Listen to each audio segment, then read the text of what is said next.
But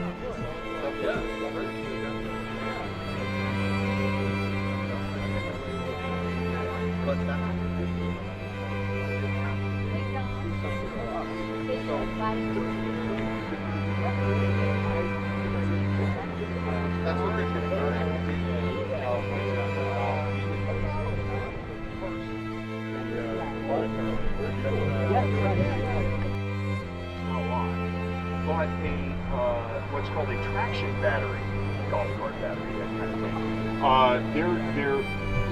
The internal design is such that they will tolerate upwards of 2,000 charge-discharge cycles. What you're looking at is a 1917 Detroit electric vehicle. It was made by the Anderson Electric Car Company in Detroit, Michigan. They made antique electric cars from 1907 through actually 1938. They were one of the last manufacturers of electric cars. They were marketed primarily to women to use around town. You'd have to be a wealthy woman because this was an expensive car at the time. But as you can see, it had advantages in that you did not have to crank it to get it going. The only other alternative would be if you had a steam car, then you'd have to get a fire up in the car. They didn't have to do any of that. They didn't smell like gasoline when they were all done. It was just a very clean way to get around town.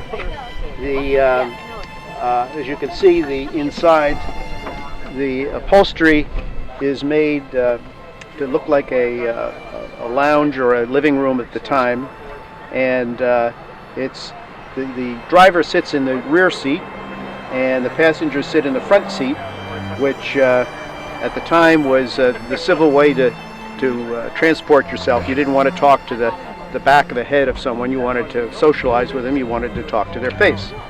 The car is over 7 feet tall, plenty of room for high hats of the time, and as I said, it was a perfect around town car for wealthy women.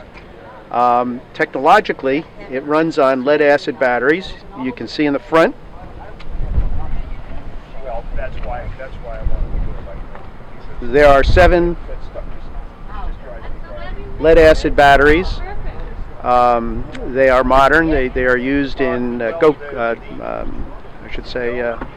carts. There's 7 also in the rear. The speed on this goes to about 25 miles an hour, and the range is somewhere around the 60 to 90 mile range. You have 5 selections of speed. It is controlled by, if you look in here, there's a long lever, which is, that's your steering, and the lever above it, the short one, is to select your 5 speeds.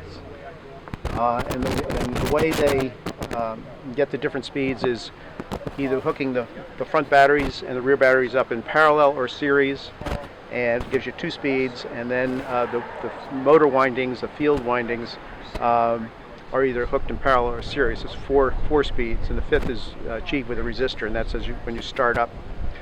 Today I have a modern charger, which I have a plug that plugs into the original charging port, and then I can plug this into the wall at 110 volts, so I can charge it just using regular wall current. And if I needed to, I could charge it if my batteries became depleted. To steer this, you've got that lever arm, but sometimes it takes me 2 hands on that to be able to pull it on a sharp right-hand turn or left-hand turn or something like that. It steers like a bear. So I can't see how these women, unless they went very slowly, really enjoy driving it. But they probably had their chauffeur drive it. Could be. Yeah. Great. And this is a private collection, and I've been collecting since I was 15 years old. And I've bought this car in 2007 and restored it over a 3-year period, and it's been in use since 2010 now.